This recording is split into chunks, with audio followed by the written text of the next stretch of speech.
Hey, this is Eric Westrich with Aquilius, and as usual, we're having conversations about how to fund people, how to resource people, but more importantly, how to connect people with the what's going on, the trends, the mentors, the um, education people have. And to do that, we are talking about mental health and brain tech, and particularly here, we're also talking about autism with Gilda Evans, who's founder and president of the Autism Research Project. Gilda, welcome. Thank you. And it's the Autism Resource Project, by the Resource way. Project. Sorry, Yeah. I Yeah. knew that. I practiced that. We did it. I And know. You were testing me. You were testing me. I know that. that's the You wanted to know if I was listening. Autism Resource Project because everybody needs resources for autism. Correct. I actually tutor a student. I've been tutoring him with math, science since high school and through college. So it's a little different, still good, a little different. So, and we're doing this because Gilda Evans, founder and president at the Autism Resource Project, will be one of the speakers at the Mental Health and Brain Technology Symposium. And those are great events because we have great speakers to give the idea what's going on in industry trends, patterns, markets, everything. Also, you get a chance to hear some companies pitch, organizations pitch to investors. And then my favorite part is we do um, eating, drinking, and networking. That's the best part there. And that's why you should come because although our audience is probably even bigger virtual than in person many times, uh, with the virtual, you don't get the networking part directly where I've yet to not have a fantastic conversation or a new fantastic conversation every time we have an event. So I encourage people, come meet Gilda, ask questions, have a great conversation. So, how did you get associated with autism? Why do you think that's important? Was there one event that drove it? Was there somebody you knew? Was it something you discovered, something you read? What was the trigger that put you on the path to someday founding the Autism Resource Project? That's an easy one. I am a mother of three. I raised my kids on my own, and my youngest is autistic. And when he was first diagnosed at 3, he's 26 now and doing fantastic. But when he was first diagnosed at 3, I remember that feeling quite vividly, kind of like being out in the middle of the ocean, treading water with no land in sight and no idea what direction to swim in. And all of the questions that flood your mind when you get that information, that first diagnosis. Okay, so where do I go? How do I get? How do I apply? Who do I call? Oh my God, how do I support and help my kid? And I saw all the other parents in similar straits around me going through the same anxiety and frustration and overwhelm. And very often you'll have a question and you'll call half a dozen people with the same question and get 6 completely different answers and have absolutely no idea which one is right, if any of them are right. And you end up right back where you started. And of course, the one that ends up suffering the most is the child because they're not getting the support that they need. And that's just not right. So And how common is this for, how many moms and dads are there in a place with millions of people like San Diego, for example? You know, right. how common is that? We know more and more cases of autism are being reported. It's very common. It's very common. I'll share the stats with you. Um, But in general, most likely we are impacted ourselves or we know somebody that's impacted. Absolutely. It's kind of like a real estate agent. Everybody either knows or is related to one. All right. But truly, when I share the stats with you, I think it'll blow your mind a little bit if you're not already familiar with them. Last year, 2024, according to the CDC. Now, bear in mind, these stats are already old when they come out. Um, Here in the US, 1 in 30 gets newly diagnosed with autism every year. 1 in 30 people in the United States. If now that's just autism. And that's just the ones who were diagnosed. And the thing to keep in mind at that is that autism is not an on-off switch. It's not like No, boom, like it's that or boom. It's like all of us. We're all different on this spectrum. Some of us don't when someone talks to us, we don't hear well, but when we read, we get it. Some people, when they do, they get it. So we're all different. So in these areas, we need to find out what people, anybody individually, what people need. well, absolutely. And if you'll allow me, just because I really want to make my point with certain statistics. If you throw all the other neurodivergent diagnoses in besides autism and the physical disabilities, you're probably talking more like 1 in 20 here in the US. That's tens of millions of individuals and families here in the US alone. Extrapolate that to the global stage. You're talking about between 75 and 80 million diagnosed with autism. Throw everything else in, you're talking about 1 billion people. That's 1 in 5 people on this planet. And you're talking about a huge community that is still marginalized and underserved and does not have a central resource hub, a network, if you will, a national global network where that parent who got that first diagnosis, that teacher who doesn't know how to handle that different student in their class, can go with a question or an issue and at least find the beginnings of what direction to start swimming in. It just doesn't exist. That's what led me to create not only the Autism Resource Podcast, which has been around now for 4 or 5 years, and we're 150 episodes strong, and we're downloaded in 13 different countries.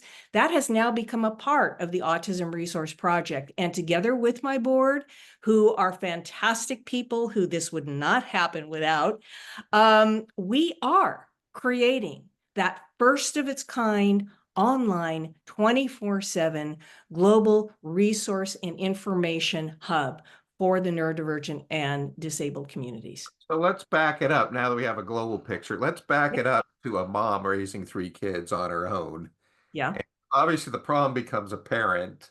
You need information, you need support. That's very clear. And we all know what that's like, at least a lot of us who have a parent when you don't know what to do. I explored all kinds of challenges with our kids, like the medical thing that just won't go away, and it Yeah. takes you years to track down. I mean, could be something like celiac disease. You just don't know. So you have challenges as a parent, and we all get that frustration that you felt as a mom saying, there's a problem. It's my job to fix that, whatever it is. This one is common. So given that, the frustration is pretty clear. But what in the heck makes you think that Gilda Evans, that mom, can do something about it? What was it within yourself that made you think that you could actually provide some resources or a solution for yourself, I assume, and for other parents? Well, I'll answer that question by giving you this example. When you ask for something for your child who is neurodivergent, and you go to the system, whether it's government office, whether it's the school, whether it's here in California, the regional center system, very often the first words you will hear are either no, or we don't do it that way, or we've never done it that way, so sorry. My response to that is, well, then guess what? This will be the first time. Work with me here. That's just my attitude. Unfortunately, a lot of parents will stop at the no, or, if So English isn't your first language, that's a whole other barrier that they deal with. But my motivation is I see the need. And when I see the need, that's what motivated me to create the podcast. not so much about the motivation was clear. Yeah. Problem, good mom, solve the problem. What I was thinking about is if you look at what you've done right now, you take the Autism Resource Project, including the podcast, that's Mhm. a big thing. So Yep. if you look at that and say, I'm going to start this big thing, that's one way to go with it. What I'm hearing is you did more of the Lego building blocks approach. Here's a problem, do something about that. Here's a problem, do something about that. And if I'm hearing you right, these Lego building blocks started turning into a structure. So it was more of a case as you solve problems, it became a project rather than individual problem solving. Am I capturing that right? Well, and I'm not doing it alone. I have a team of people, board of directors and an advisory board and volunteers and so forth who are working with me to make this happen. Yeah, but And I'm capturing that journey from yeah. the from where you are today. I'm trying to kind of capture that in our minds, a journey from a mom with three kids Mhm. to a founder and president. It's a different, I mean, you don't one day turn on the switch and go, I'm founder and president. I got this. I figured it all out. We did it in a day. It's going to take a lot of work. It's going to take a lot of conversations. It's going to take a lot of people to build this. Yeah. And Yeah, uh, it's called belief and faith and persistence and determination. I mean, everybody, Bill Gates started somewhere, Elon Musk started somewhere, Warren Buffett started somewhere. Everybody starts somewhere. You but, just got to keep it going. And I mean, look, my podcast has been around for almost 5 years and is 150 episodes strong. Most podcasts fail with they don't even get within the first 10 or 25 episodes. So Uh, what response did you? So what I'm hearing is you got a building block, a building blocks. You got other people to start using those blocks and putting together. So now you got people building this thing that you might not even at the time realize you were building it. You were just being a mom at some point. And then one thing you add is this podcast. What kind of response did you get with that podcast? Was it slow and dripping or was it immediate? What kind of Well, that's really interesting because I'm the first to admit that the whole technical stuff and digital marketing and the whole behind the scenes stuff, that's not my wheelhouse. But I kind of figured out how to do it in a layperson fashion, which is why now I have technical people who help and who actually do that stuff. I'm more the creative side and the spearhead side, if you will. But with my grassroots approach, when I first started this out, somehow, you know, putting it up on social media and making sure that it was disseminated on the various platforms and all of that kind of stuff, somehow we got to the point where we're downloaded in 13 plus countries, and we're probably at, I don't know, 20,000 downloads, something like that. I mean, it's again, what that says to me, in spite of my layman's approach to this, and now thankfully I have more people who are in that wheelhouse and who can do it on a bit more of a professional level. But what that says to me is how hungry people are out that, there that was for really the the question I was information. that was the It question I was asking. speaks to the need, Because right? having started and grown several nonprofits and also other organizations, sometimes you put things there and maybe people don't even get there's a problem or they get it. And sometimes you put something in there and you get this spike that says, oh, there's a need out there. Did you Oh get yeah. that spike right away as you were doing this? Did Absolutely. What was interesting to me is how people would find me and reach out to me. People who I would, connect with just arbitrarily on social media that would say, "Oh my God, I listened to this episode or that episode, or this was so helpful, and thank you so much, and please keep doing what you're doing." And just getting that feedback that told me was and am definitely on the right track. So that's great. So basically, I call that in marketing is that you were a painkiller.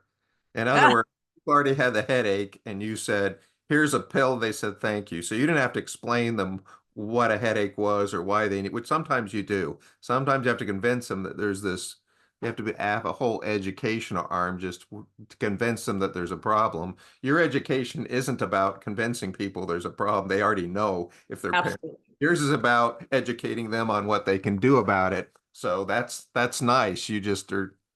here's another pill, here's a salve, here's, things like that, even if it's in forms of education or resources or help or mentorship, things like, Absolutely. okay, so let's look at the difference. If we were to take the Gilda Evans, who is a founder and president, and take the Gilda Evans, who was a mom of three kids. What's Hmm. the main difference that you had to make in yourself? If you were to sum up the critical differences in the Gilda you are now versus the Gilda you are when you did that, what did you have to be or become? What was the main thing if we were just to pick one number one thing that was the big difference you had to become to be who you are now? What is that?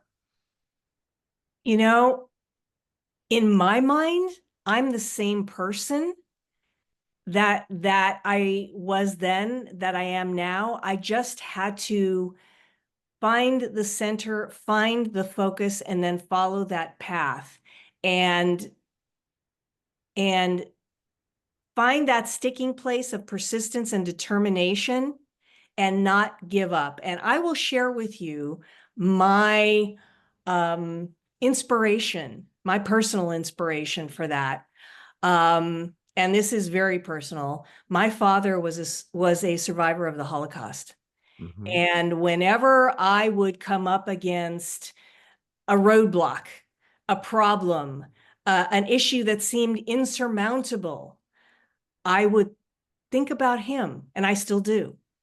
And, to think about what he went through and how he survived and how he came out of it and the attitude that he came out with.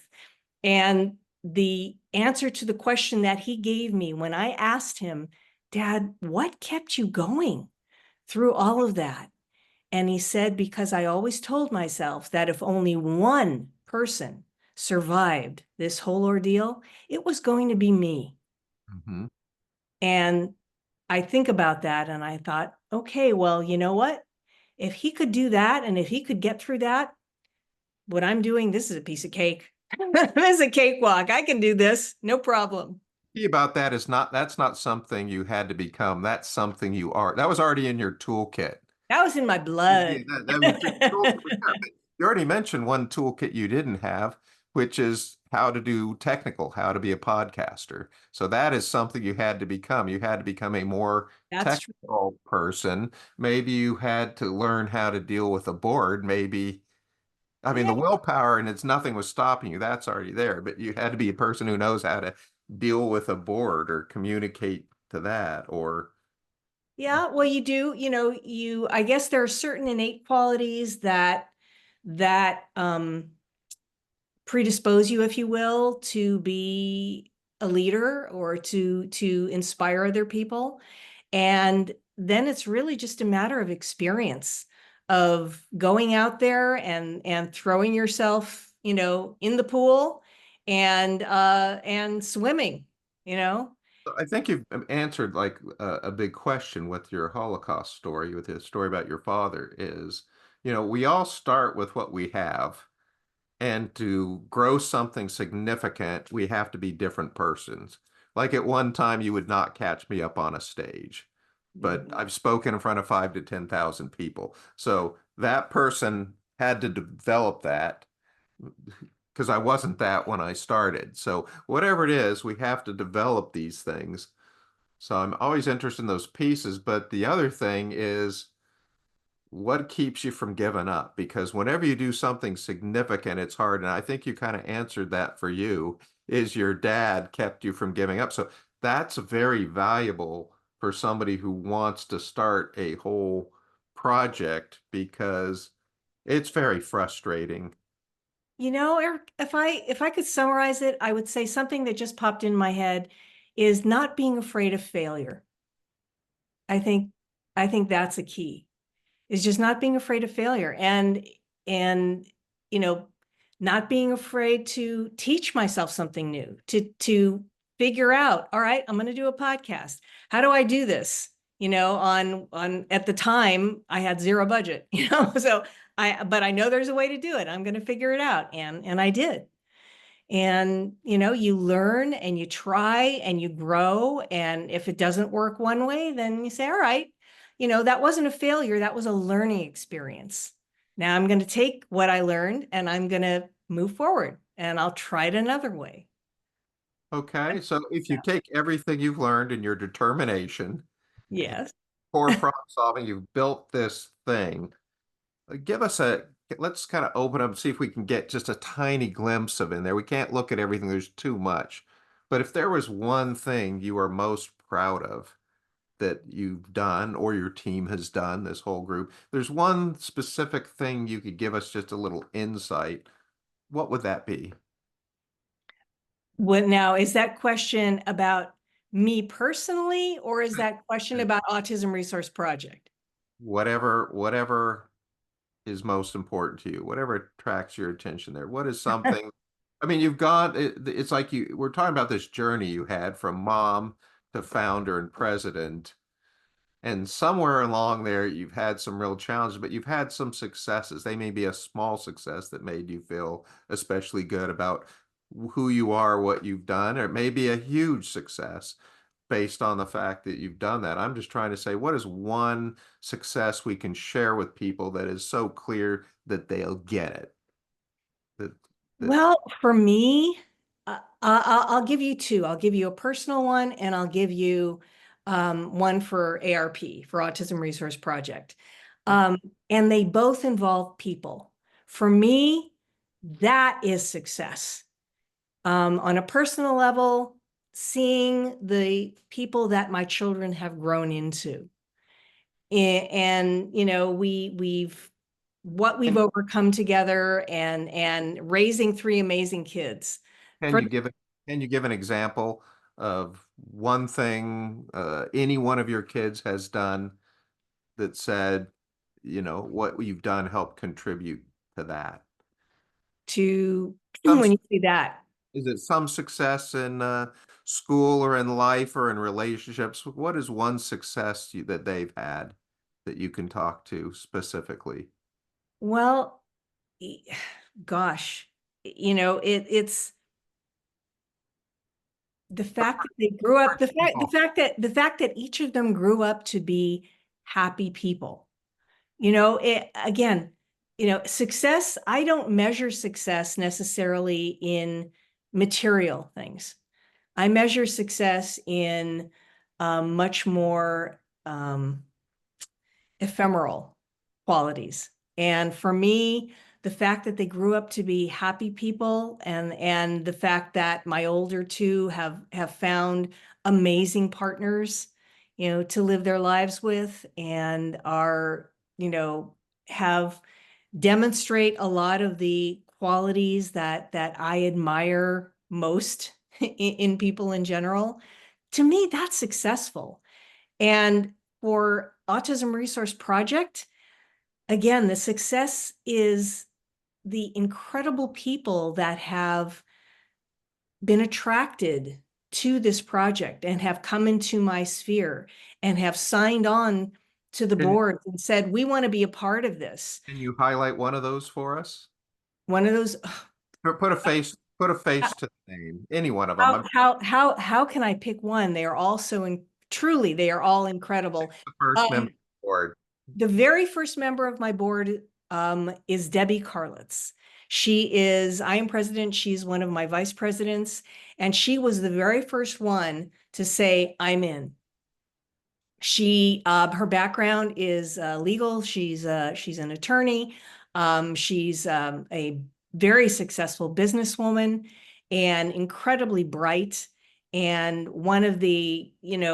really one of the backbones of this organization. The second member of my board, So, Chris. just a minute with Yeah. Debbie. What is one thing you think is there that wouldn't have been there if Debbie hadn't been part of this? Oh my goodness. Um, she really helped formulate, our direction. She's always full of great advice.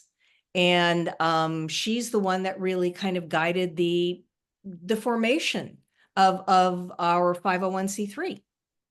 With her legal background and her contacts, she's the one that helped us accomplish that in a relatively short period of time. one thing she did was establish the legal structure that made a lot of this stuff possible. Yeah, absolutely. Yeah, because everybody brings their piece to it. That's You know, right. we were talking about success. So I was talking about that I have I've because of other things I'm doing, like my doctoral research, I don't tutor much. But one of the tutors I've kept, just because it's been there since the beginning, was a autistic student in high school. And originally they would come up against basic math ideas and get just almost meltdown, saying, this is frustrating, it's impossible, I can't do it. Today that student is in college doing calculus Hmm. and just, oh yeah, do that stuff that used to be hard. Oh yeah, that's easy. Oh, that's easy. And even the fact of getting new things is this ability to now step back and go, okay, that is hard, but I've done this kind of thing before, so I'm not gonna melt down. I'm not gonna get frustrated. I'm gonna take a step back. So just that mechanism to handle those problems is an example of what you can do, and that's just one student to show what difference approaches and tools can make to people. Absolutely. You know, Absolutely. Which is they've got why they've got what their we're doing career is so picked out. critical. They've got their career picked out. I'm doing this. That's wonderful. Yeah. Um, let's talk about optimistic and positive change because there's always challenges we're going to have to deal with it, as things move up and down. What most excites you with what you're doing and where things going about the future? In the next 1 to 5 years, what do you think is one change together, you and your organization and all the people are going to make where the world is going to be, specifically different in some way? Well, the thing that excites me the most is what we're creating. Once we have, that's what we need right now is to get the funding in place to move us to the next level. And in addition to the podcast, we are going to be creating a library of articles, guides, webinars, difficult to find resources. We are going to be creating a community network that will give people the ability to connect and exchange information in real time, but also a global calendar. So wherever you happen to be, if you're, in the UK or if you're in South Africa or if you're in Okoboji, Iowa, and you're wondering what's going on near me, events, conferences, so forth that might be helpful. That information will be there and accessible. We will have a marketplace that will be specifically geared for the neurodivergent and disabled communities. And we also plan to add a vetting feature, allow people to post reviews and things like that so that people will know that these items actually do what they say they're going to do. And we are also going to be creating a very robust cross-referencing kind of search feature so that when you go onto the site and you have a specific need or question, it will pull from all facets of the site and give you some very tangible results. We are creating the place that parent that gets that first diagnosis and has that deer in the headlight stare and doesn't know where to go, what to do, who to call, a place to go where they feel safe and understood and resourced, and give them a path, a direction, give them the tools that they need for their family to thrive. So if I were to summarize that up, when it started, it was difficult for anybody to get any information. Then it's kind of easier to get information and then kind of easier to connect people. I hear what you're right. You see, because of the momentum of people and the technology, that in the very near future, people will be able to find what they need and who they need and connect with them very easily, including a pool all over the world. So they'll be able to find people, places, tools, products. You're removing that friction, be able to find, Correct. get that. So it's really about the friction that's there today. You see that becoming almost seamless in the near future. Correct. Correct. Because let me tell you, when you're a parent, let alone the parent of a neurodivergent child, you don't have time to be a detective. You don't. And everything right now is scattered all over the etherverse. And we aim to solve that problem and make it very easy and accessible for that parent, for that educator, for that service provider to find the information and the resources that they need. And that's very similar because at Aquilius, we're basically on a mission to do three things, which you're a part of. The first is making sure that everybody who's trying to solve these problems gets funded. The second part is making sure they get resource, because the problem with a lot of things when you deal with the technical side of the human body and psychology and all that is it's not like when I started software companies. If I get programmers to program for free, it wasn't that expensive. But you know, if you need research and studies and equipment, so making sure people are fully funded and then fully resourced with the physical infrastructure and the technical infrastructure they need. And the other part is really what's driving these symposiums that we have, and that's to connect people with the knowledge and networking and mentors they need, because we all have to learn something new, like you had to learn podcasting. So Yeah. there's not And there's and not many of us that can survive without learning something significant. and by the way, Eric, speaking about mental health, this community, the level of anxiety and depression is incredibly high because of the lack of access to resources and information that is needed, not only in the neurodivergent individuals themselves, but their families, their parents. It's what we aim to do is to give them a place to ease that burden, that anxiety, that depression, that feeling of overwhelm, because they don't know where to go and because they don't have the access to the resources that they need. So it's a big problem. I don't know if you're aware, but unemployment, for example, and we are going to address that as well. That's one thing I didn't mention earlier, is there's definitely going to be a part of our site that addresses unemployment. The unemployment rate in the autistic and neurodiverse community is 85%. We're going to do something about that as well. Well, there's a lot we could cover. We're just touching. We're just really here to meet you, which leads us to our most important question. If somebody wants to learn more about you and the Autism Resource Project, where's the best place for them to go? www.autismresourceproject.org. Go there. There's our website. There's a contact form if you want to reach out.